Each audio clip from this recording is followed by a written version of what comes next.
नमस्कार विद्यार्थी मित्र मैत्रिणींनो, केसागर पब्लिकेशनच्या केसागर करिअर अकॅडमी युट्यूब चॅनलवरती तुमचं पुन्हा एकदा स्वागत आहे। अपकमिंग येणाऱ्या सगळ्याच परीक्षा तुमच्या, ज्याच्यामध्ये राज्यसेवा पूर्व परीक्षा, कंबाईन मुख्य परीक्षा, तलाठी भरती परीक्षा, केंद्र प्रमुख परीक्षा आणि इतर ज्या काही आणखी सरळ सेवा अंतर्गत तुमच्या एक्झाम होत आहेत, सगळ्याच परीक्षांसाठी आपल्या केसागर पब्लिकेशनच्या चॅनलवरती मोफत लेक्चर सिरीज चालू आहेत। लेक्चर सिरीजचा डेफिनेटली तुम्हाला फायदा होतच असेल। आता या सगळ्या परीक्षांमध्ये विद्यार्थ्यांना बरेच विषय आहेत, त्याच्यामध्ये जो आपला विज्ञान हा सब्जेक्ट आहे, हा सब्जेक्ट थोडासा विद्यार्थ्यांना कठीण वाटतो। कठीण वाटण्याचं रिझन म्हणजे काय आहे माहितीये की सुरुवातीसारखं फक्त स्टेट बोर्ड मधूनच क्वेश्चन येत नाहीत, लक्षात घ्या। सगळ्यात महत्त्वाची गोष्ट, सो विज्ञानाचा अभ्यास करणं, तुम्ही 8वी 9वी 10वी स्टेट बोर्डची पुस्तकं वाचताय बरोबर, तिथून क्वेश्चन ही येत आहेत, पण मेजॉरिटी क्वेश्चन जे आहेत ते तुम्हाला थोडेसे नवीन नवीन दिसत आहेत, नवीन कंटेंट तुम्हाला विचारलं जातंय। आणि मग अशा वेळेस विज्ञानासारखा विषय जर आपल्याला सोपा करून शिकायचा असेल तर त्याच्यासाठी आपल्याकडे एक अतिशय छान परफेक्ट असं एक सोल्युशन आहे, ते म्हणजे लुसेंटचं पुस्तक वापरणं। ठीक आहे, आता होतं काय माहिती का, ऑब्जेक्टिव्ह स्वरूपामध्ये आपली क्वेश्चन पेपर असते बरोबर, मग इथं विद्यार्थ्यांना जास्तीत जास्त विज्ञानाचे ऑब्जेक्टिव्ह क्वेश्चन सॉल्व्ह करणं महत्त्वाचं आहे। आता जास्तीत जास्त मध्ये तुम्हाला क्वालिटी पण बघितली पाहिजे बरोबर, तुमच्या एक्झाम मध्ये कोणत्या लेवलचे क्वेश्चन विचारतायत हे पाहून आपण क्वेश्चन सॉल्व्ह केलं पाहिजे, नाही की वन लाइनर क्वेश्चन तेच आपण सॉल्व्ह करतोय जे एक्झाम मध्ये विचारले जात नाही। सो कुठलीही परीक्षा असू द्या, लुसेंटचं पुस्तक असं आहे की जिथून तुम्हाला 100% विज्ञानामध्ये तुम्ही आउट ऑफ मार्क घेऊ शकता। याच्या आधी राज्यसेवा परीक्षेलाही आपल्या विज्ञानाच्या पुस्तकातून 23 पैकी 23 क्वेश्चन आपल्या पुस्तकातून होते, काही परीक्षांमध्ये 21-22 क्वेश्चन आपल्या पुस्तकांमधून होते। तर सांगण्याचा माझा उद्देश काय आहे की हे जे लुसेंटचं पुस्तक आहे आतापर्यंत विद्यार्थ्यांना वापरता येत नव्हतं, कारण ते इंग्रजी आणि हिंदी मध्ये होतं बरोबर, पण आपल्या पब्लिकेशनने लुसेंट विज्ञानाचं हे जे पुस्तक आहे याचा मराठीमध्ये अनुवाद केलेला आहे आणि त्याच्यामुळं आपल्याला विज्ञानाची तयारी करणं सोपं झालेलं आहे। ओके, मग याच्यासाठी आपली 2 पुस्तक आहेत, जसं की केसागर सामान्य विज्ञान जे तुम्हाला थेरी स्वरूपामध्ये मिळत आहे, प्राध्यापक रवी भूषण यांच्या लुसेंट जनरल सायन्स या पुस्तकाचा सुबोध मराठी अनुवाद आहे हा। याचा बुक रिव्ह्यू मी पूर्वीच तुम्हाला दिलेला आहे। तर राज्यसेवा पूर्व परीक्षा 1 डिसेंबर 2024, 20 पैकी 15 प्रश्न तुम्हाला या पुस्तकातून आलेले आहेत। त्याच्यानंतर 4 जून 2023 22 पैकी 19 प्रश्न आहेत आणि 22चा जो पेपर होता 23 पैकी 23 प्रश्न आपल्याच पुस्तकातून आहेत। ठीक आहे, ओके, तर हे झालं आपलं थेरीसाठी पुस्तक। आणि आता ज्या तुमच्या सगळ्या एक्झाम येत आहेत त्याच्यासाठी केसागर ऑब्जेक्टिव्ह जनरल सायन्स याच्यामध्ये तुम्हाला मॉडेल प्रॅक्टिस सेट आहेत आणि 100 काय 200% गॅरंटी की या पुस्तकाच्या बाहेर क्वेश्चनच जात नाही। ओके, तर हेही लुसेंट जनरल सायन्स रवी भूषण सरांच्या पुस्तकाचा मराठी अनुवाद आहे। राज्यसेवा पूर्व परीक्षा, संयुक्त पूर्व परीक्षा, गट ब, गट क आणि इतर सगळ्याच परीक्षांमध्ये विज्ञानासाठी तुम्हाला हे पुस्तक मोर दॅन सफिशियंट आहे, याच्या पलीकडे तुम्ही काहीच करू नका। Okay, clear. तर या पुस्तकाचा आपण बुक रिव्ह्यू आज घेत आहोत, सोबतच या पुस्तकाचे काही मॉडेल क्वेश्चन सेट पण आपण इतर घेणार आहोत। चॅनलवरती तुम्ही नवीन असाल तर चॅनलला सबस्क्राईब करा, बेल नोटिफिकेशन ऑन करा, म्हणजे लेक्चरच्या नोटिफिकेशन तुम्हाला मिळून जातील। ठीक आहे, ओके, तर आधी आपण बघूया की पुस्तकामधून तुम्हाला कोणता भाग कव्हर होत आहे, कोणत्या टॉपिक वरती क्वेश्चन तुम्हाला मिळत आहे। तर इथं संकल्पनांवर आधारित विविध स्पर्धा परीक्षांमध्ये विचारलेले 6000 वस्तुनिष्ठ प्रश्न बघा, टोटल तुम्हाला इथं 6000 वस्तुनिष्ठ प्रश्न मिळतात। आणि लक्षात घ्या, या 6000 वस्तुनिष्ठ प्रश्नांमधून आपली इथं जवळजवळ 12000 प्रश्नांची तयारी होत असते। लक्षात आलं तुमच्या, 12000 प्रश्नांची तयारी इनडायरेक्टली होत असते। जेव्हा आपण एक्सप्लेन करतो, जेव्हा आपण बाकीचे ऑप्शन बघतो, तर त्या ऑप्शन वरून पण पुढे क्वेश्चन तयार होत असतात। ठीक आहे, ओके, क्लिअर। तर हे लक्षात घ्या की इथं 6000 प्लस क्वेश्चन तुम्हाला मिळत आहेत। आदरणीय रवी भूषण सर जे शास्त्र शाखेतील एक व्यासंगी अभ्यासू व्यक्तिमत्व आहेत, अख्ख्या भारतभर लुसेंटचं पुस्तक विद्यार्थी वापरतात, जे हिंदी आणि इंग्रजीमध्ये आहे मूळ, आणि इथं आपल्याला हे पुस्तक मराठीमध्ये अनुवादित करून दिलेलं आहे केसागर पब्लिकेशनने। ठीक आहे, ओके, तर आता या पुस्तकामध्ये जर तुम्ही बघितलं तर 6,000 मधून 30,000 वस्तुनिष्ठ, मी तुम्हाला कमीच बोलले, 30,000 वस्तुनिष्ठ प्रश्नांची तुमची तयारी होते. संस्करण आहे डॉक्टर अनिरुद्ध क्षीरसागर सरांचं. आता या पुस्तकाची इंडेक्स आपण बघूया, म्हणजे तुम्हाला लक्षात येऊन जाईल की आपल्यासाठी हे पुस्तक किती इम्पॉर्टंट आहे आणि ज्या विषयाची आपल्याला भीती होती विज्ञान, तो विषय आपल्याला कशा पद्धतीने पैकीच्या पैकी मार्क्स देऊ शकतो. ठीक आहे, ओके, क्लिअर. समाविष्ट घटकामध्ये जर तुम्ही पहिल्यांदा याल तर जनरली असं बोललं जातं की बायोलॉजीवरती जास्त क्वेश्चन विचारतात, ज्याला आपण जीवशास्त्र म्हणतो. तर जीवशास्त्रामध्ये सुरुवात आपली होती सजीवांची वर्गीकरणापासून. तर इथं जर तुम्ही बघितलं तर सजीवांचे वर्गीकरण, इथं बघा सजीवांचे वर्गीकरण, याच्यामध्ये तुम्हाला सजीवांच्या ज्या 5 सृष्टी आहेत ना, की सजीवांचं पंचसृष्टी असेल, द्विनाम पद्धती असेल, याच्यावरती आयोगाने वारंवार क्वेश्चन विचारलेले, इव्हन सगळ्याच परीक्षांमध्ये याच्यावरती क्वेश्चन आहेत. तर सजीवांच्या 5 सृष्टी हा भाग तुमचा येतो सजीवांच्या वर्गीकरणामध्ये. त्याच्यानंतर सजीवांच्या नामकरणाची द्विनाम प्रणाली कोणी दिली वगैरे वगैरे, त्याचे एक्झाम्पल पण तुम्हाला विचारले जातात. आणि इथं काही महत्वाच्या सजीवांची शास्त्रीय नावे. तर हा जो भाग आहे वारंवार रिपीट होणार आहे बऱ्याच, म्हणजे प्रत्येक परीक्षेमध्ये याच्यामधून तुम्हाला क्वेश्चन विचारले जातात. ठीक आहे. त्याच्यानंतर येतो पेशीशास्त्र. याच्यामध्ये आता मी जे तुम्हाला बोलले की नाही नवीन नवीन क्वेश्चन येत आहेत, जसं की पेशी सिद्धांत, बरोबर. आपण बऱ्याच पुस्तकामध्ये तुम्हाला पेशी सिद्धांत मिळत नाही, पण इथं तुम्हाला पेशी सिद्धांत दिलेला आहे. त्याच्यानंतर पेशीचे घटक अवयव, जसं की फॉर एक्झाम्पल पेशी आत्मघाती पिशव्या कुणाला म्हणतात, जसं की लायसोसोम, असे क्वेश्चन तुम्हाला विचारले जातात. गॉल्गी बॉडीज म्हणजे काय वगैरे वगैरे, बरोबर. त्याच्यानंतर विविध सजीव आणि त्यांच्या पेशीतील गुणसूत्रांची संख्या विचारतात की नाही. आपल्याला नाकतोडा याच्यावरती एक क्वेश्चन विचारला होता, मला वाटते गट ब किंवा गट क च्या परीक्षेमध्ये विचारलेला असेल. त्याच्यानंतर पेशीचे प्रकार, बरोबर. प्राणी पेशी, वनस्पती पेशी, मग त्याच्यामध्ये डिफरन्स काय आहे, कशामध्ये काय असतं, कशामध्ये काय नसतं वगैरे वगैरे. आणि त्याच्यानंतर आहे पेशी विभाजनाचा सिद्धांत. म्हणजे इथं जर तुम्ही बघितलं तर इथं ऍडिशनल तुम्हाला पेशी सिद्धांत आणि पेशी विभाजनाचा सिद्धांत मिळतोय. बाकी जर तुम्ही कॉमन पुस्तकं घेतलात तर तिथे तुम्हाला नॉर्मली घटक अवयव वगैरे मिळून जातील. आणि ही जी गुणसूत्रांची संख्या, म्हणजे प्रॉपर पॉइंट दिलेले आहेत बघा, ज्या पॉइंटवरती आयोग तुम्हाला क्वेश्चन विचार. लक्षात आलं, क्लिअर. त्याच्यानंतर विषाणू म्हणजे काय तुम्हाला विचारलं जातं, किंवा कोणता रोग कोणत्या विषाणूमुळे होतो वगैरे वगैरे, जोड्या लावामध्ये वगैरे तुम्हाला क्वेश्चन विचारले जातात. त्याच्यानंतर आहे मोनेरा सृष्टी. Okay, very very important. Monera सृष्टीमध्ये तुम्हाला जीवाणू म्हणजे काय, जीवाणूतील पोषण असेल, प्रजनन असेल, उपयुक्त आणि हानिकारक जीवाणू. तर इम्पॉर्टंट एक्झाम साठी बघितलं तर उपयुक्त आणि हानिकारक जीवाणू. ठीक आहे, याच्यावरती आपल्याला क्वेश्चन विचारले जातात आणि याचेच ऑब्जेक्टिव्ह क्वेश्चन सेट तुम्हाला पुस्तकामध्ये मिळतात. त्याच्यानंतर आहे प्रोटिस्टा सृष्टी, जसं की याच्यामध्ये कवक सृष्टी. कवकाचा एक क्वेश्चन 2023 तलाठी भरतीला पण विचारला होता, कवक म्हणजे काय वगैरे. कवकांची आर्थिक उपयुक्तता काय आहे, शैवाक म्हणजे काय. ओके, तर हे कायम विचारले जाणारे क्वेश्चन आहेत कवक आणि शैवाकावरती. ठीक आहे. त्याच्यानंतर आहे वनस्पती सृष्टी. याच्यामध्ये तुम्हाला हॅलोफायटा, ब्रायोफायटा, ट्रॅकिओफायटा, एकबीजपत्री, महत्वाची फुले असतील, वनस्पती असतील, द्विबीजपत्री असतील, वारंवार विचारलेले आहेत, एक्झाम्पल विचारतात, महत्वाची फुले आणि वनस्पती. तर आतापर्यंत जेवढा भाग, जस्ट एक मिनिट थांबा बघा, आतापर्यंत जेवढा भाग मी तुम्हाला एक्सप्लेन केलेला आहे ना, प्रत्येक पार्ट वरती तुम्हाला क्वेश्चन दिसून आलेले आहेत. जर तुम्ही काळजीपूर्वक प्रत्येक परीक्षेच्या क्वेश्चन पेपर चेक करत असाल तर तुम्हाला डेफिनेटली ही गोष्ट लक्षात येऊन जाईल. ठीक आहे, ओके, क्लिअर. चला नेक्स्ट बघा. नेक्स्ट आपण इथं बघतोय की आवृत्तबीजी रुपिकी. ठीक आहे, आवृत्तबीजी रुपिकी. आता याच्यामध्ये बघा मूळ, खोड, पान, फूल. ओके, मूळ, खोड, पान, फूल आणि फळ, हे सगळं तुम्हाला आवृत्तबीजी रुपिकीमध्ये येतं. इथंही तुम्हाला क्वेश्चन विचारले जातात. त्याच्यानंतर आहे वनस्पती उती.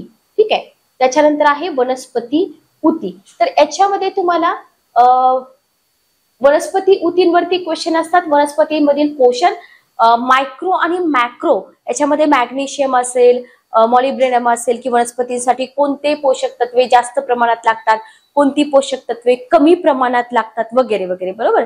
झिंक असेल, अशा पद्धतीने तुम्हाला क्वेश्चन विचारले जातात. त्याच्यानंतर आहेत वनस्पती संप्रेरक, व्हेरी व्हेरी इम्पॉर्टंट. इथे तुम्हाला संप्रेरकाचे विविध प्रकार दिलेले आहेत आणि या प्रकारांवरतीच आपल्याला क्वेश्चन विचारले जातात की कोणते संप्रेरक कशासाठी इम्पॉर्टंट आहे. ठीक आहे. त्याच्यानंतर बघा मोस्ट कॉमन क्वेश्चन म्हणजे वनस्पतींवरती पडणारे रोग, जसे की रेड रॉट असेल किंवा इतर मूळकुंजा असेल, असे काही मराठी वर्ड्स पण तुम्हाला वापरले जातात. तर वनस्पतीची नावं दिली जातात, त्यांच्यावरती पडणाऱ्या रोगांची नावं दिली जातात, असं वाईस वर्सा तुम्हाला विचारलं जातं. याच्यामध्ये विषाणूजन्य रोग, जीवाणूजन्य रोग, कवकजन्य रोग आणि अजैविक रोग हे सगळे रोग तुम्हाला इथं पुस्तकामध्ये दिलेले आहेत. Okay, clear. त्याच्यानंतरचा पार्ट येतो पारिस्थितिकी. याच्यामध्ये जर तुम्ही बघितली तर पारिस्थितिकी आपण थोडस एन्व्हायरमेंट मध्ये हा भाग म्हणू शकतो, पण प्रत्येक परीक्षेमध्ये एन्व्हायरमेंटचा इनडायरेक्टली हा भाग विचारला जातो. याच्यामध्ये पारिस्थितिकी घटक आहेत, क्रम आहे, त्यांची पारिस्थितिकीय संस्था आहेत, परिसंस्थेचे घटक विचारले जातात, वनस्पतीचं परिस्थितिकीय वर्गीकरण विचारलं जातं आणि प्रदूषणाचे जे प्रकार आहेत याच्यावरती क्वेश्चन विचारले जातात. आपल्याला वाटतं हे खूप सोपं आहे, पण कधी कधी हे क्वेश्चन सुद्धा आपले चुकतात. त्याच्यामुळं दर्जेदार अशा पुस्तकामधून तयारी करणं खूप जास्त महत्वाचं आहे. ठीक आहे. त्याच्यानंतर येते प्राणीसृष्टी. प्राणीसृष्टीचं वर्गीकरण जर तुम्ही बघितलं तर इथं स्थूल वर्गीकरण, प्राण्यांचे आधुनिक वर्गीकरण, समपृष्ठरज्जू संघाचं वर्गीकरण. ठीक आहे. ओके, प्राणीसृष्टीचं वर्गीकरण. त्याच्यानंतर आहे जसं आपण वनस्पती ऊती अभ्यासतो तसंच तुम्हाला इथं आपल्या प्राण्यांमधल्या अभिस्तर ऊती, संयोजी ऊती, जसं की त्वचेखाली कोणत्या ऊती असतात, असे क्वेश्चन आपल्याला एक्झाम मध्ये पूर्वी पण विचारलेले आहे. ठीक आहे. ओके. त्याच्यानंतर ऊती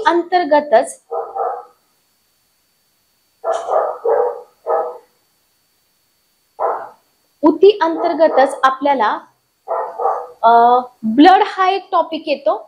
ऊती अंतर्गतच आपल्याला ब्लड हा एक टॉपिक येतो, ज्याच्यावरती आपल्याला खूप जास्त क्वेश्चन विचारले जातात. त्याच्यानंतर रक्त कणिका, मानवाचा रक्तगट, मानवाचं रक्त कसं असतं, पीएच किती असतो त्याचे घटक कोणते असतात, बरोबर. तर हे सगळं ऊती या टॉपिक अंतर्गत येते, लक्षात ठेवा. त्याच्यानंतर आहे स्नायू ऊती, चेता ऊती. ओके. तर सेपरेट टॉपिक न करता ऊती या घटका अंतर्गत कोणता भाग येतो हे आपल्याला इथं माहित असायला हवंय. Okay, clear. त्याच्यानंतरचा आपला टॉपिक येतो प्राण्यांचे पोषण. ठीक आहे, प्राण्यांचे पोषण. ओके. तर याच्यामध्ये बघा, जस्ट एक मिनिट थांबा. बघा, तर प्राण्यांचे पोषण याच्यावरती आपल्याला जसं की जीवनसत्वे, कर्बोदके, मेद, प्रथिने, जीवनसत्वाच्या अभावी होणारे रोग, जीवनसत्वाच्या आधिक्यामुळे होणारे रोग असतील, खनिजे असेल, पाणी असेल, खनिजे आणि त्यांची कार्य असतील, संतुलित आहार असेल, पोषण प्रक्रिया असेल, तर हा घटक खूप इम्पॉर्टंट आहे, ज्याला आपण प्राण्यांचं पोषण म्हणतो. कर्बोदके म्हणजे काय, प्रथिने किती प्रकारचे आहेत, मेदद्रव्य असतील, पाण्यामध्ये विरघळणारे असतील, त्याचे सोर्स असतील की कशामधून कुठलं प्रथिन आपल्याला मिळतं, कुठला सोर्स आहे, जसं की कॉर्न लिव्हर ऑइल वरती तुम्हाला क्वेश्चन विचारला जाऊ शकतो की व्हिटॅमिन डी जीवनसत्व सगळ्यात जास्त कशामधून मिळतं वगैरे वगैरे. ठीक आहे. तर प्राण्यांचे पोषण याच्यावरती तुम्हाला हा सगळा पार्ट इथं दिलेला आहे. पोषण प्रक्रिया पण याच्यामध्ये इन्क्लूड आहे. Okay, clear. त्याच्यानंतर मानवी शरीर संस्था. बघा, मानवी शरीर संस्थेमध्ये ना व्हेरी व्हेरी इम्पॉर्टंट, जसं की तुम्हाला पॅनक्रियाज वरती क्वेश्चन आहे की कोणतं हार्मोन स्त्रवतं किंवा कोणता रस स्त्रवतं, त्याच्यानंतर पित्ताशय असेल, बरोबर.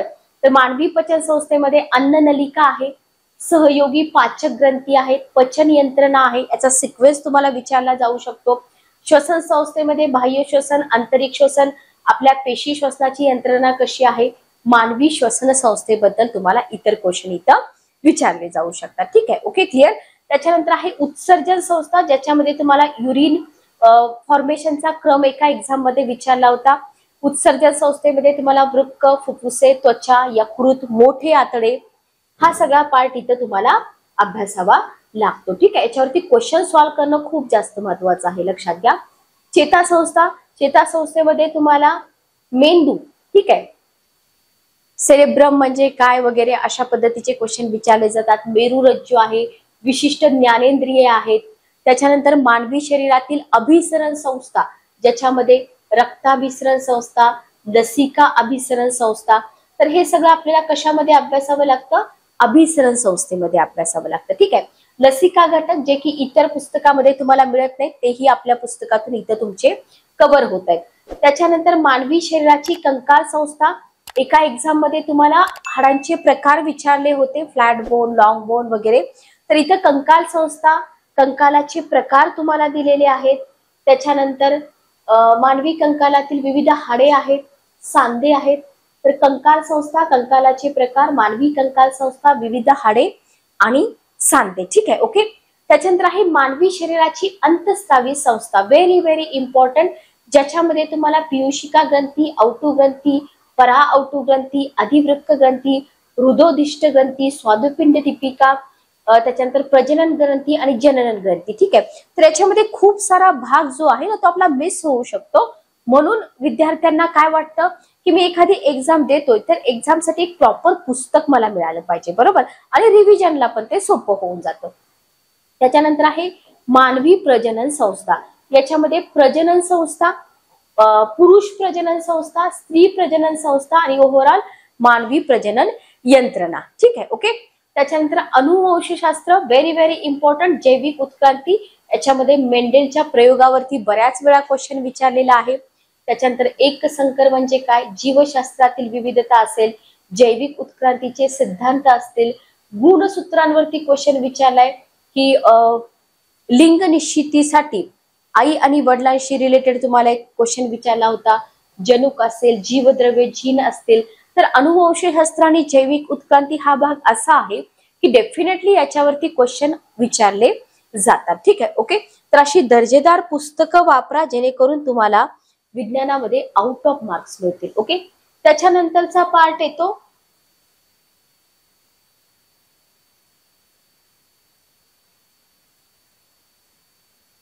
बघा, त्याच्यानंतरचा पार्ट आहे प्रमुख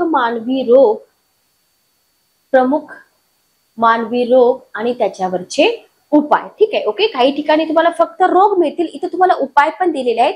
रोगांचे प्रकार आहेत, आठवा कंबाईनला क्वेश्चन होता, जन्मजात रोग, त्याच्यानंतर न्यूनता विकार, जीवाणूजन्य रोग, विषाणूजन्य रोग, कोविड-19, बुरशीजन्य, आदिजीवजन्य आहेत, त्याच्यानंतर अनुवंशिक आहेत, कृमीजन्य ह्याच्यामुळे होणारे रोग आहेत, त्याच्यानंतर रहस्यशील रोग आहेत आणि काही इतर रोग आहेत. तर हे सगळं तुम्हाला एक्झाम मध्ये विचारलं जातं, खूप इम्पॉर्टंट आहे, लक्षात घ्या. त्याच्यानंतर आहे अनुषांगिक घटक. ओके. अनुषंगिक घटक, ज्याच्यामध्ये महत्वाच्या जीवशास्त्रीय संकल्पना, अनुषंगिक घटकामध्ये तुम्हाला जीवशास्त्रामध्ये ज्या काही महत्वाच्या संकल्पना आहेत ज्याच्यावरती क्वेश्चन येतात. त्याच्यानंतर जीवशास्त्राच्या विशिष्ट शाखा आहेत ज्याच्यावरती राज्यसेवेलाही क्वेश्चन आलेले आहेत. त्याच्यानंतर सरळ सेवा भरतीमध्ये जीवशास्त्र, वैद्यकीय शास्त्राशी संबंधित शास्त्रज्ञ आणि त्यांनी लावलेले शोध आहेत. वनस्पती शास्त्र आणि त्यांच्या विविध शाखा, वनस्पती शास्त्र आणि विविध शाखांचे संस्थापक आणि जनक, काही विशिष्ट गुणधर्म असलेल्या वनस्पती, जसं की तुम्हाला ड्युएल प्लांट म्हणून एक क्वेश्चन विचारला होता. प्राणीशास्त्र आणि इतर विविध शाखा, प्राणीशास्त्र आणि इतर विविध शाखांचे संस्थापक आणि जनक, प्राणीशास्त्रातील विविधता, खरे खोटे मासे. त्याच्यानंतर खरे खोट्या माशावरती क्वेश्चन आला होता, मला सांगा कुठल्या एक्झाम मध्ये आला होता. सर्वसामान्य फळे, पालेभाज्या, धान्य, डाळी. तर यांची वनस्पतीची वैज्ञानिक वनस्पती शास्त्रानुसार नावे, हे तुम्हाला जोड्या लावामध्ये आणि फिल इन द ब्लँक्स मध्ये विचारलं जातं. त्याच्यानंतर महत्वाचे सागरी प्राणी असतील आणि त्यांची नावे आणि त्यांचे संघ असतील. प्राण्यांमधील महत्वाच्या ग्रंथी, मानवी शरीराच्या काही महत्वाच्या बाबी असतील. त्याच्यानंतर पेशी, अंगके आणि त्यांचे शोधकर्ते कोण आहेत, कीटक, आदी जीव यांच्याशी संबंधित रोग असतील. तर हा अनुषंगिक बाबीमध्ये हा सगळा भाग तुमचा कव्हर केलाय, जो की तुम्हाला एक्झाम मध्ये वारंवार दिसतो. ओके. त्याच्यानंतर म्हणजे विद्यार्थी असा विचार करतो की अरे हे इतकं सगळं विचारतात तर कुठून विचारतात. इतक्या दिवस तुम्हाला जो क्वेश्चन पडला होता ना त्याचा आन्सर आहे लुसेंटचं पुस्तक. ओके. महत्वाची वैद्यकीय उपकरणे आणि त्यांचे उपयोग असतील. काही सामान्य फळे आणि त्यांचा खाण्यायोग्य भाग आहे. सामान्य प्राण्यांच्या हृदयातील कप्प्यांची संख्या आहे. भारताच्या वैज्ञानिक संशोधन संस्था, काही प्राणी, पक्षी आणि त्यांची शास्त्रीय नावे असतील. तर हे तुम्हाला इथं अनुषंगिक मध्ये दिलेलं आहे. आणि इथं फक्त आपला जीवशास्त्राचा भाग संपतो, लक्षात घ्या. ठीक आहे, ओके. इथं आपला जीवशास्त्राचा भाग संपतोय. याच्यानंतर आपला पुढचा भाग आहे रसायनशास्त्र. ठीक आहे, आपला पुढचा भाग आहे रसायनशास्त्र. याच्यामध्ये जर तुम्ही बघितलं तर रसायनशास्त्रामध्ये द्रव्य आणि मूलद्रव्य थोडासा जीवशास्त्राचा भाग सोपा वाटतो, रसायनशास्त्र आणि भौतिकशास्त्र कठीण वाटतं आपल्याला, पण दुसऱ्यांच्या पुस्तकामध्ये तेही तुम्हाला वाटणार नाही. तर याच्यामध्ये पहिला भाग येतो द्रव्याची भौतिक रचना, स्थायूचं वर्गीकरण, द्रव, वायू, द्रव्याच्या दोन अवस्था, द्रव्याची रासायनिक रचना आणि द्रव्याचे घटक. याच्या बाहेर क्वेश्चन जात नाही, लक्षात घ्या. याच्या बाहेर एकही क्वेश्चन तुमचा जाणार नाही. त्याच्यानंतर आहे अणुवस्तुमानाचं एकक आणि मोल संकल्पना. त्याच्यानंतर आहे अणूची रचना, ज्याच्यावरती क्वेश्चनची संख्या जास्त राहते. रुदरफोर्डचं अणुरचना प्रतिमान असेल, बोहरची अणुसंरचना आहे. त्याच्यानंतर बोहर बरी आराखडा हा जो तुम्हाला ऍडिशनल इथं दिलाय. इलेक्ट्रॉनिक स्वरूपनावरती कायम क्वेश्चन असतो. क्वांटम अंक म्हणजे काय, समस्थानिके असतील, समभार आहे, सम न्यूट्रॉन, सम इलेक्ट्रॉनिक आणि आयसो डायफर, हे तुम्हाला नवीन इथं हा एक मुद्दा दिसून येतो. ठीक आहे, ओके. हे फक्त अणुच्या रचनेमध्ये एवढे सगळे पॉइंट आहेत. त्याच्यानंतर किरणोत्सारिता, व्हेरी व्हेरी इम्पॉर्टंट, विद्यार्थ्यांचा आवडता भाग. किरणोत्सारिता आणि त्याचा शोध. त्याच्यानंतर किरणोत्सारिता, किरणे आणि त्यांचे गुणधर्म, हा प्रत्येक परीक्षेमध्ये एक ना एक तरी क्वेश्चन याच्यावरती असतोच, बरोबर. एक्स रे असतील, गॅमा रेज असतील, याच्यावरती. ओके. तर याच्यामध्ये तुम्हाला खूप आयडियल असं हे पुस्तक आहे, लक्षात घ्या. याच्यामध्ये तुम्हाला किरणोत्सारी मूलद्रव्यांचे प्रकार असतील, त्यांचा अर्ध आयुष्यकाळ म्हणजे काय, ओके. किरणोत्सारी विखंडन, त्याच्यानंतर सरासरी आयुष्यकाळ असेल, किरणोत्सारी मालिका असेल, त्याच्यानंतर ऍडिशनल सॉडी भाजन यांचा गट विस्थापनाचा सिद्धांत जो तुम्हाला व्हॅल्यू ऍडिशनल म्हणून याच्यामध्ये मिळतोय. समस्थानिके, कालमापन आहे. त्याच्यानंतर किरणोत्सारी समस्थानिकांचा वापर आहे. अणुऊर्जा, ज्याच्यामध्ये केंद्रकीय विखंडन आणि अणुसंमिलन जे वारंवार विचारलं जातं, हा भाग तुमचा इथं कव्हर होतो. ठीक आहे. त्याच्यानंतर संयुजा आणि रासायनिक बंध यांचा इलेक्ट्रॉनिक सिद्धांत, आयन आणि संयुजा, एवढा भाग तुमचा या टॉपिक मध्ये कव्हर होतो, सब टॉपिक मध्ये. त्याच्यानंतर आहे ऑक्सिडीकरण आणि क्षपन. ऑक्सिडीकरण म्हणजे काय, क्षपन म्हणजे काय, ऑक्सिडनांक म्हणजे काय, एक्झाम्पल्स तुम्हाला विचारले जातात. त्याच्यानंतर आम्ल, आम्लारी आणि क्षार आहे. आम्लाची जुनी संकल्पना, आम्लाची आधुनिक संकल्पना, आम्लारीची जुनी संकल्पना, आम्लारीची आधुनिक संकल्पना. ठीक आहे.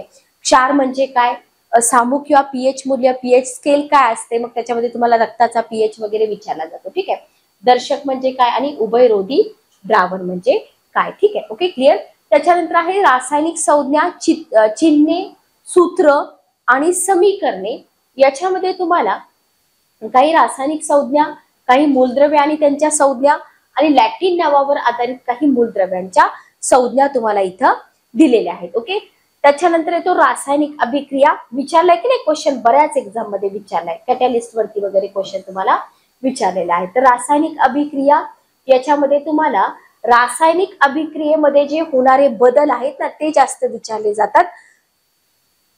जसं की अभिक्रियेची उष्णता, निर्माण होणारा उष्मा, ज्वलन उष्मा, त्याच्यानंतर धातूचं क्षरण आणि झीज असेल आणि किण्वन, हा भाग तुमचा अभिक्रियेअंतर्गत विचारला जातो. त्याच्यानंतर तुमचा पुढचा पार्ट येतो द्रावण, ज्याच्यामध्ये द्रावण म्हणजे काय, द्रावणीयता म्हणजे काय, द्रावणांचं सूक्ष्म पातळीवर वर्गीकरण, कलिल, ज्याला आपण कलिली विद्राव म्हणतो, कलिल द्रावणाचे गुणधर्म असतील, पायसवरती क्वेश्चन आलेला आहे. त्याच्यानंतर वायू संबंधी, स्थायूबद्दल आपण बघितलं. आता वायू संबंधी नियम, वायूचं विसरण असेल, वायू विषयक गती सिद्धांत असेल, हे सगळं तुम्हाला एक्झाम मध्ये विचारलं जातं. ठीक आहे. त्याच्यानंतर आहे रासायनिक गतिकी आणि रासायनिक समतोल. याच्यामध्ये तुम्हाला रासायनिक गतिशास्त्र, त्याच्यानंतर सक्रियण ऊर्जा, उत्प्रेरण, अभिक्रियेची कोटी आणि रासायनिक समतोल, हा भाग तुमचा इथून कव्हर होतो. अभिक्रियेची कोटी वगैरे इतर पुस्तकामध्ये तुम्हाला मिळणार नाही, लक्षात घ्या. त्याच्यानंतर आहे विद्युत रसायनशास्त्र, विद्युत अपघटन, अरेनियसचा विद्युत अपघटनी विचरणाचा किंवा अपघटनाचा सिद्धांत, घट म्हणजेच बॅटरी आणि इतर महत्वाचे घट. तर विद्यार्थी विचारच करत राहतात की एवढे सगळे घटक कसे आणि कुठून कव्हर करायचे. ओके, तर तुमचं खूप मोठा इथं प्रश्न सॉल्व्ह झालेला आहे. त्याच्यानंतर आहे इंधने. इंधने, जीवाश्म इंधन, ज्वलन तापन. ओके, त्याच्यानंतर आहे मूलद्रव्यांचे आवर्ती वर्गीकरण, मेंडेलिव्हचे मूलद्रव्यांचे वर्गीकरण, ज्याच्यावरतीही आयोगाने वारंवार क्वेश्चन विचारलेले आहेत. ठीक आहे, ओके, क्लिअर. नेक्स्ट बघा, नेक्स्ट इथं तुम्हाला मोसलेचा सिद्धांत आहे. मोसलेचा आधुनिक आवर्ती नियम, मेंडेलिव्हच्या आवर्त सारणीतील आणि मोसलेच्या आवर्त सारणीतील फरकावरती क्वेश्चन असतात.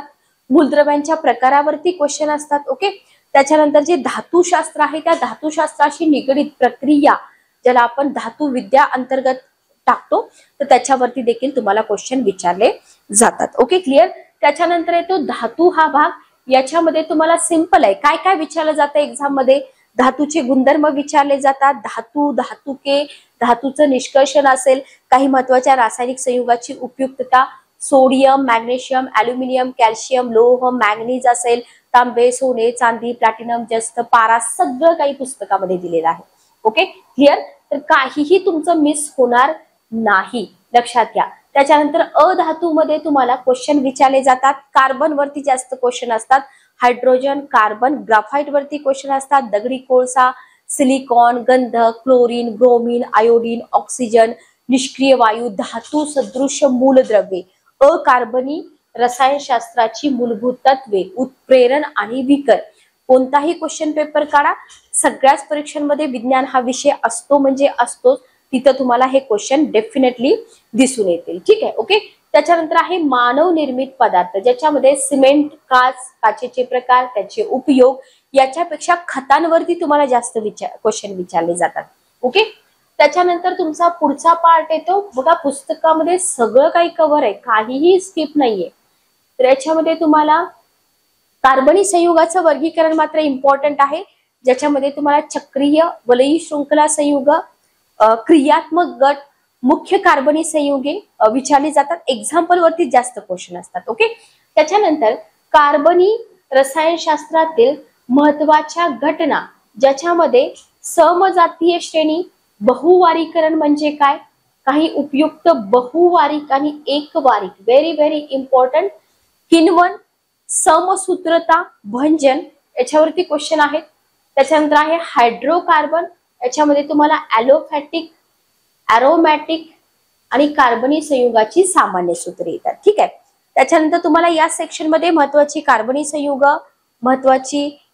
संयुगे आणि त्याचे उपयोग, कार्बनी आम्लांचे नैसर्गिक स्रोत तुम्हाला दिलेले आहेत. त्याच्यानंतर अल्कोहोल युक्त पेय असतील, ज्याच्यामध्ये ऊर्ध्वपातीत आणि अऊर्ध्वपातीत दिलेला आहे. त्याच्यानंतर बरेच क्वेश्चन तुम्हाला पेट्रोलियम, ज्याच्यामध्ये डिझेल, गॅसोहोल असेल, संपीडित नैसर्गिक वायू आहे. ओके, द्रवित पेट्रोलियम वायू आहे, अस्फोटन आणि ऑक्टोनांग, हे तुम्हाला नवीन जर दिसलं क्वेश्चन पेपर मध्ये तर खूप अवघड आहे, पण जर तुम्ही पुस्तकं वापरली असतील तर याच्यामध्ये काहीही अवघड नाही. त्याच्यानंतर साबण आणि अपमार्जके, ज्याच्यामध्ये साबण, निर्मलक, साबण आणि निर्मलके यांच्यातील फरक तुम्हाला दिलेला आहे.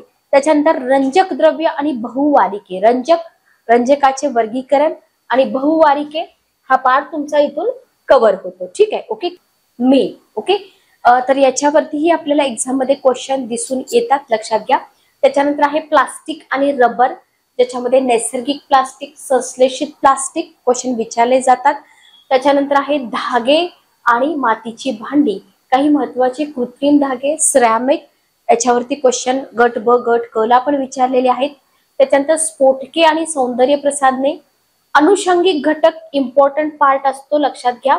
अनुषंगिक घटकामध्ये तुम्हाला रसायनशास्त्रातील महत्वाचे शोध, रासायनिक संयुगाची व्यावहारिक नावं आणि रासायनिक सूत्रे, संमिश्रे, त्यांचे संघटन आणि उपयोग, महत्वाची अभिकारके आणि मिश्रणे, रसायनशास्त्राच्या विविध शाखा, रसायनशास्त्रातील काही महत्वाची तथ्य. ओके, तर हा सगळा पार्ट तुमचा इथं कव्हर होतोय आणि इथं आपला रसायनशास्त्राचा पार्ट संपतो. ओके, त्याच्यानंतर येतो भौतिकशास्त्राचा भाग. याच्यामध्ये तुम्हाला भौतिकशास्त्रामध्ये थोडासा अवघड वाटणारा पार्ट विद्यार्थ्यांना, पण काही टेन्शन घेऊ नका. याच्यामध्ये राशी मोजणी आणि त्रुटी, थोडासा न्यूमेरिटिक काय म्हणतात त्याला, सॉरी, गणितीय भाग आहे ना, तो थोडासा अवघड असतो, प्रॅक्टिसने तोही जमतो. तर याच्यामध्ये राशी मोजणीची एकक, मूलभूत एकक, पूरक एककांवरती ऑब्जेक्टिव्ह क्वेश्चन सरळ सेवा भरतीमध्ये राहतात, लक्षात घ्या. त्याच्यानंतर काही महत्वाची तजन्य किंवा साधित एकक, 10चे विविध घातांक तुम्हाला इक्वेशन मध्ये उपयोगी पडतील. लांबी अंतराची एकक, वस्तुमानाची एकक, क्षेत्रफळाची एकक, वेळ काम एकक, आकारमानाची एकक, भौतिक राशीची मिती. 2 मार्क तुमचे इथून फिक्स होतात, लक्षात घ्या. ठीक आहे. त्याच्यानंतर तुमचा नेक्स्ट पार्ट याच्यामध्ये येतो, तो म्हणजे काही भौतिक राशी आणि त्यांची मितीय सूत्रे, त्याच्यानंतर मापनातील त्रुटी असतील. तर हा पार्ट करायचाच आहे, तुम्ही कोणतीही परीक्षा द्या याच्यावरती क्वेश्चन राहतात. ओके. त्याच्यानंतर आहे गती आणि तिचे गुणधर्म, ज्याच्यामध्ये गती, मुक्त पवन गती, गतीचे आलेखी प्रतिरूपण 1, 2 आणि 3 मितीय गती आहे. त्याच्यानंतर गतीचे नियम आणि बलाची संकल्पना, याच्यामध्ये तुम्हाला न्यूटनचे गतीचे नियम, रेषीय संवेग आणि आवेग आहे. 4 प्रकारच्या अन्योन्य क्रियांची आपापसातील तुलना, संतुलित असंतुलित घर्षण बल, अभिकेंद्रकी बल, त्याच्यानंतर तरफ, वस्तुमान केंद्र, नियमित आकार असलेल्या एकविध वस्तूंच्या केंद्राचं स्थान, घूर्णन गती असेल, कोनीय संवेग असेल, त्याच्यानंतर जडत्व असेल. तर याच्याबद्दलचा सगळा जो पार्ट आहे तो तुमचा इथून कव्हर होतो. त्याच्यानंतर आहे कार्यशक्ती आणि ऊर्जा, याच्यामध्ये तुम्हाला सोपे क्वेश्चन राहतात. कार्यशक्ती ऊर्जामध्ये आईन्स्टाईनचा वस्तुमान ऊर्जा समतुल्याचा संबंध असेल, ऊर्जा रूपांतराने संबंधित उपकरणे, ऊर्जेचे स्रोत, इंधन, जैव वस्तुमान, जैव वायू, हे सगळं तुम्हाला या पार्ट अंतर्गत विचारलं जात. ठीक आहे. Okay, clear. त्याच्यानंतर बघा, त्याच्यानंतर तुम्हाला अपारंपरिक ऊर्जा स्रोत आणि अन्य ऊर्जा स्रोत कायम क्वेश्चन असतात, कुठल्याही स्पर्धा परीक्षेचे तुम्ही पेपर काढा. ठीक आहे. त्याच्यानंतर गुरुत्वाकर्षणावरती क्वेश्चन असतो, न्यूटनचा गुरुत्वाकर्षणाचा नियम, पण इथे तुम्हाला थोडस कॉन्सेप्ट बेस्ड क्वेश्चन विचारले जातात एक्झाम्पल देऊन. ठीक आहे.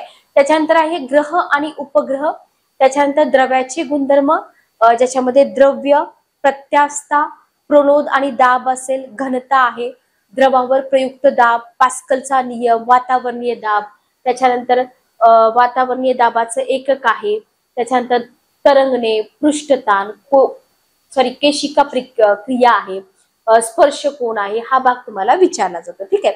सरळ आवर्त गती आणि दोलन गतीचे एक्झाम्पल वगैरे विचारतात. त्याच्यानंतर आहे तरंग गती, त्याच्यानंतर आहे ध्वनी तरंग, व्हेरी व्हेरी इम्पॉर्टंट. त्याच्यानंतर ध्वनीची चाल, न्यूटनचं सूत्र असेल, विविध माध्यमातील ध्वनीची चाल, सगळ्यात जास्त महत्वाचं आहे याच्यामध्ये विविध माध्यमातील ध्वनीची चाल. ठीक आहे. ओके. त्याच्यानंतर आहे संगीत ध्वनी, संगीत ध्वनीचे गुणधर्म, याच्यामध्ये ध्वनीचं अपवर्तन, मुक्त कंपन म्हणजे काय, बलित कंपने, संस्पदन म्हणजे काय, हे तुम्हाला विचारलं जातं. ठीक आहे. कोणताही भाग जो तुम्ही आहे तो मिस करू नका इथं. त्याच्यानंतर तुम्हाला इथं तरंगाचं अधिरोपण, ध्वनीचं विवर्तन, वातस्तंभ आणि ऑर्गन नलिकांची कंपने, ध्वनीविषयक डॉपलरचा परिणाम आहे, त्याच्यानंतर उष्णता आणि तापमान. इथं ध्वनीचा भाग संपतो, पण ध्वनी हा टॉपिकच खूप महत्वाचा आहे, लक्षात घ्या.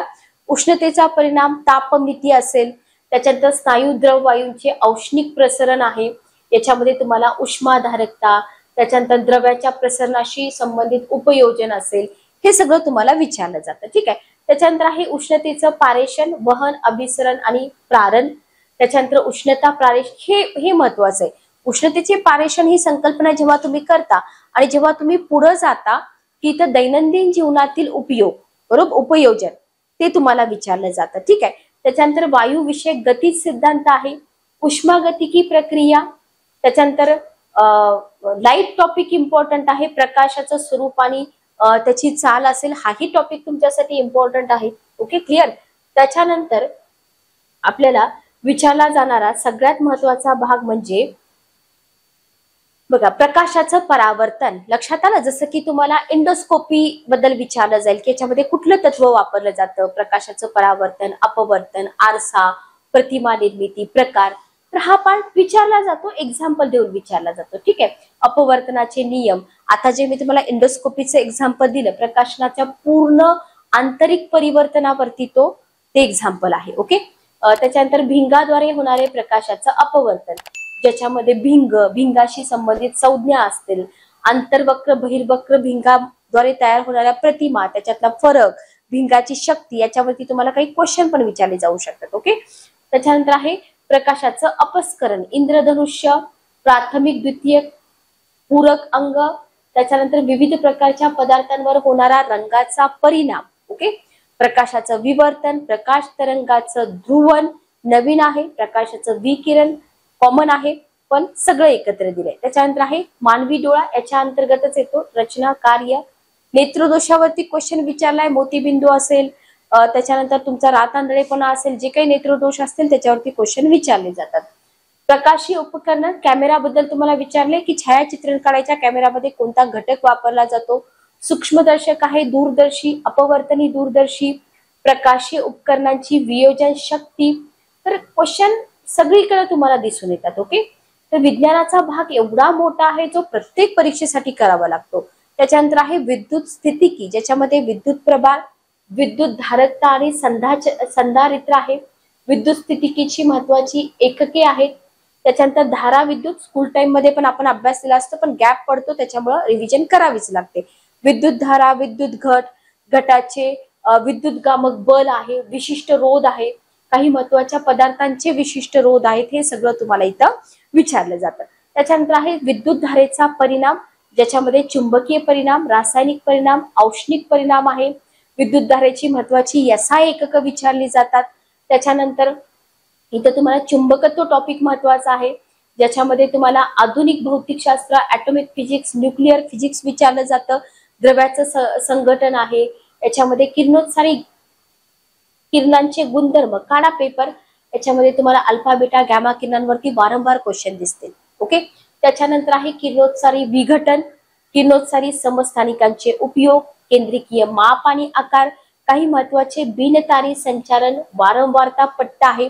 त्याच्यानंतर रेडिओ संरचनासाठी आवश्यक भिन्न वारंवारता तरंग आहेत. इलेक्ट्रिकी हा पण टॉपिक तुमच्यासाठी महत्वाचा आहे, याच्यामध्ये आधुनिक इलेक्ट्रॉनिक उपकरणं तुम्हाला दिलेली आहेत, ज्याच्यावरती क्वेश्चन विचारले जातात. ठीक आहे. त्याच्यानंतर अनुषंगिक घटकामध्ये जेव्हा तुम्ही जाल तर अनुषंगिक घटकामध्ये तुम्हाला महत्वाच्या भौतिक राशी, त्यांची एककांचं रूपांतर गणितीय प्रश्न सोडवताना उपयोगी पडतं. वैज्ञानिक उपकरणे, उपकरणाशी संबंधित शोध करते, भौतिकशास्त्रातील शोध करते, महत्वाचे भौतिकशास्त्र आणि त्यांचे लक्षणीय योगदान. त्याच्यानंतर खगोलशास्त्र आणि अवकाश विज्ञान, जे आपण मिस करतो विज्ञानमध्ये, क्वेश्चन विचारतात. ज्याच्यामध्ये खगोलशास्त्राचा विकास, खगोलशास्त्र, विश्व आणि त्याचं कार्य असेल. खगोलीय घटकामध्ये तुम्हाला दीर्घिका, तारे, कृष्णविवर, चंद्रशेखर मर्यादा, ताऱ्यांचं वर्गीकरण, त्याच्यानंतर पृथ्वीपासून काही ताऱ्यांची अंतरे, सूर्यमाला, अवकाशशास्त्र, इस्रो, DRDO, याच्याबद्दल तुम्हाला क्वेश्चन विचारले जातात. आणि सगळ्यात इम्पॉर्टंट जे विद्यार्थी विसरतात की बाबा आम्हाला संगणकावरती क्वेश्चन का आले, तर संगणक आणि त्याची उपयोजने सायन्स अंतर्गत येतं. लक्षात घ्या, संगणकाच्या पिढ्या, प्रकार, विकास हे विज्ञानामध्ये येतं. तर मिस करू नका संगणकावरचा हा भाग करायचा. Okay, clear. तर अशा पद्धतीनं आपलं हे अतिशय दर्जेदार असं पुस्तक आहे, ज्याच्यामध्ये तुम्हाला संगणकाचे घटक, भाग, हार्डवेअर, सॉफ्टवेअर, संगणक विषाणू, संगणक जाळे, महत्वाचे मुद्दे, 5G पर्यंत तुम्हाला तंत्रज्ञान, भिन्नतारी संदेशवहन, संपर्क जाळे सगळं दिलेलं आहे. मग आता सांगा, एवढं जर दर्जेदार पुस्तक तुमच्या हातात असेल तर का बरं विज्ञानाला मार्क्स पडणार नाहीत, बरोबर. तर हा एक आपला बुक रिव्ह्यू होता. याच पुस्तकातील मॉडेल क्वेश्चन सेट आपण उद्यापासून घेणार आहोत. पुस्तक परचेस करण्यासाठी तुम्हाला डिस्क्रिप्शन बॉक्स मध्ये लिंक मिळेल, त्या लिंक वरती जाऊन तुम्ही पुस्तक परचेस करा. आपला बुक रिव्ह्यू तुम्हाला कसा वाटला डेफिनेटली सांगा. जर काही तुमच्या अडचणी असतील तर तुम्ही कमेंट बॉक्स मध्ये विचारू शकता.